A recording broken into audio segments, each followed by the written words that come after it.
वाली हूँ, वहीं पर मेरी शिक्षा दीक्षा हुई और वहीं से मैंने सामाजिक कार्य करना शुरू किया। मैं भी एक गांव के परिवेश से निकल कर आई हूँ। मैंने देखा बहुत करीब से हमारे आदिवासी भाइयों की जिंदगी को। जब मैं देखती थी तो मुझे बड़ा दुख होता था कि जिस तरह से पूरे देश में हमारा आदिवासी भाई किस तरह से अपनी जिंदगी जीता है, उसकी सहजता, उसकी सरलता, उसकी निष्ठा शायद दुनिया में, देश में शायद किसी और समाज में नहीं है जो हमारे आदिवासी समाज में है। एक ईमानदारीता, सहजता, मान और सम्मान और स्वाभिमान के साथ जीता है। मैं कहती हूँ कि आदिवासी समाज हमारा ऐसा है कि अपने स्वाभिमान के लिए कितना भी कुछ भी हो जाए, वो कभी अपना सिर नहीं झुकाता। कितनी भी परेशानी आ जाए, उससे वो समझौता कर लेता है, लेकिन किसी के सामने गिड़गिड़ाता नहीं है। बड़ा स्वाभिमानी व्यक्ति होता है। भूखा मर जाएगा लेकिन भीख नहीं मांगता। ये हमारे समाज की बहुत खूबी रही है और उसी के कारण हमारे आदिवासी समाज का जो भोलापन, जो सरलता, जो सहजता, उसकी ईमानदारी, उसका परिणाम स्वरूप ये हुआ कि जब हमारा देश आजाद हुआ तो उस आजादी के बाद एक संविधान का निर्माण बना। संविधान 1950 में बनाया गया और उस संविधान में विशेष तौर पर कि हमारा जो पूरा समाज है, उसकी आर्थिक, सामाजिक, शैक्षणिक स्थिति कैसे सुधारा जाए, किस तरह से उसको मुख्य धारा से जोड़ा जाए कि हमारा समाज भी ऊपर आए अन्य समाज की तरह। लेकिन देखने में आया कि बहुत सारे प्रावधान का संविधान में प्रावधान किए गए, अधिकार दिए गए कि उनको विभिन्न क्षेत्रों में, चाहे राजनीतिक क्षेत्र में, विधानसभा, लोकसभा, शायद पंचायत से लेकर तमाम जगह आरक्षण दिया गया। हमारे प्रति चतुर हमारे अधिकारी वर्ग, सिविल सर्विस में रहने वाले अधिकारियों को नौकरी में आरक्षण दिया गया, ये प्रावधान किया गया। और ऐसे क्षेत्र जो बहुत अति पिछड़े क्षेत्र माने जाते हैं, जिसको 5वीं अनुसूची क्षेत्र कहते हैं, और ये पूरा संभाग भी आदिवासी अनुसूची क्षेत्र में माना जाता है, उसमें विशेष तौर पर अधिकार दिया गया। और 1996 में पैसा कानून भी लागू किया गया और ये अधिकार दिया गया कि ग्राम सभा सबसे प्रमुख, उसको अधिकार दिया गया कि ग्राम सभा एक ऐसी ताकतवर हो, शक्ति हो कि सर्वसम्मति से ग्राम सभा में जो लोग सहमति से उस क्षेत्र के विकास के लिए सहमति देंगे, शासन प्रशासन उसी ग्राम पंचायत के अनुरूप उसका विकास करेंगे। बगैर सहमति के, बगैर वहां पर किसी भी तरह की कोई बड़ी योजना हो, कोई बड़ा कारखाना हो, चाहे कुछ भी हो, शुरू नहीं किया जा सकता। उनके माइनिंग के अधिकार, उनके खनिज के अधिकार, उनकी जमीन स्थानांतर नहीं हो सकती। पंचायतों में उन्हीं का आरक्षण, अध्यक्ष, उपाध्यक्ष 50% उनके ही सदस्य होंगे।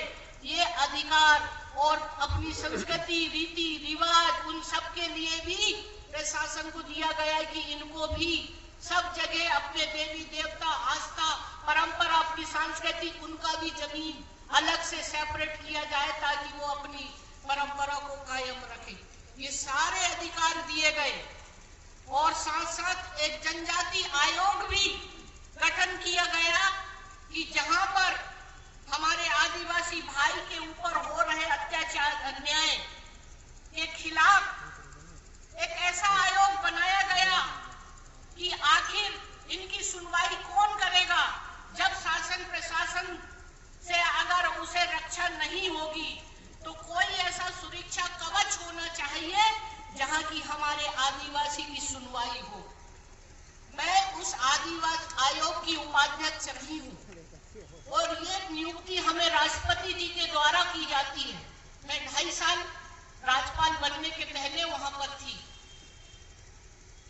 मैं आप लोगों को इसलिए भी ये बात कर रही हूँ कि बहुत सारे लोगों को हमारे अधिकार के बारे में जानकारी ही नहीं रहती है कि हमें अधिकार दिया गया है, किस तरह से अत्याचार और अन्याय होता है तो उसके लिए किस तरह की प्रशासनिक कार्रवाई होनी चाहिए, किस तरह से उसको आर्थिक उसका सरकार के द्वारा उसको समय पर मदद मिलनी चाहिए, कौन से कानून धारा के तहत ऐसे व्यक्ति के ऊपर कार्रवाई की जा सकती है।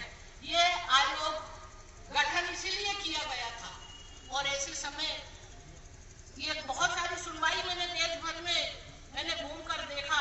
मैं आपको इसलिए ये बात शुरू की थी कि मैं छिंदवाड़ा जिले से और ये चीजें मैं विधायक के पद पर जब मैं देखती थी तो विधायक भी बनी छिंदवाड़ा जिले की तामिया लंबुआ क्षेत्र से। वो एक क्षेत्र है पातालकोट, माइनिंग का क्षेत्र भी था।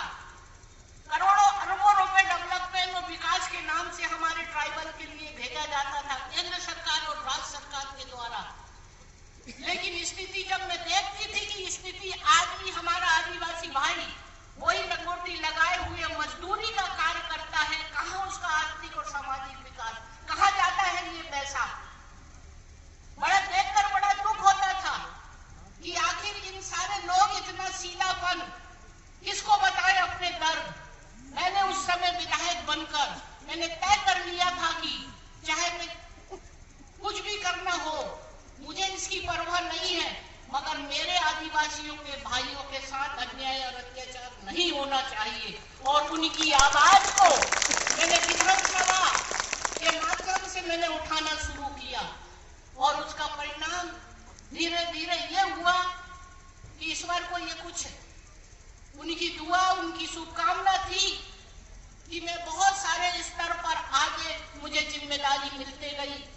उसके बाद मैं दिल्ली में महिला आयोग की भी सदस्य बनी, जहां देश की हमारी आदिवासी बहनों के लिए उनको सशक्ति करने की दिशा में भी मैंने बहुत काम किया।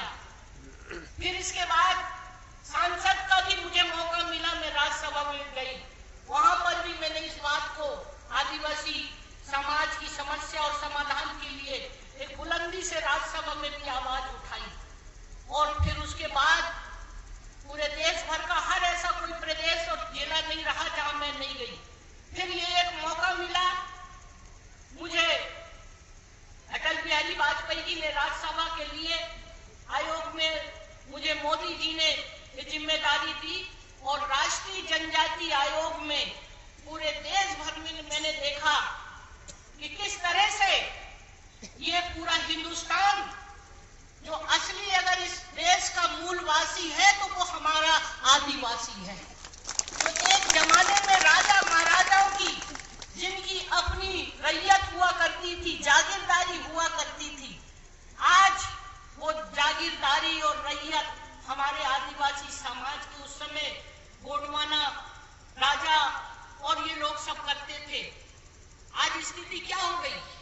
मैंने देखा देश में हमारे आदिवासी की जमीनों में बड़ी बड़ी इंडस्ट्री, बड़े बड़े कारखाने खोल लिए गए, लेकिन 1954 और 60 के बाद जो स्थिति मैंने देखा कि अधिग्रहण तो कर लिया गया, लेकिन बहुत सारे लोगों को इसकी जानकारी नहीं हुई। उनके दादा परदादा तो अब रहे नहीं, लेकिन उनका पैसा मुआवजा मिला कि नहीं, आज भी उनके पास 1 इंच जमीन नहीं थी।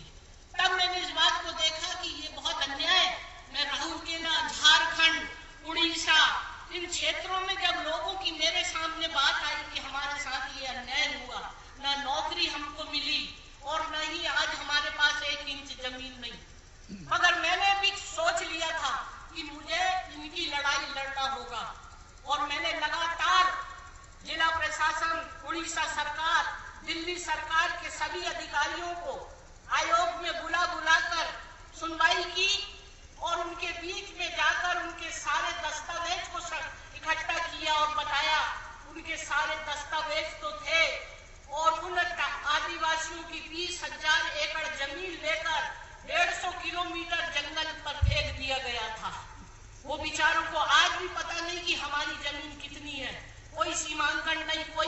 का हक नहीं।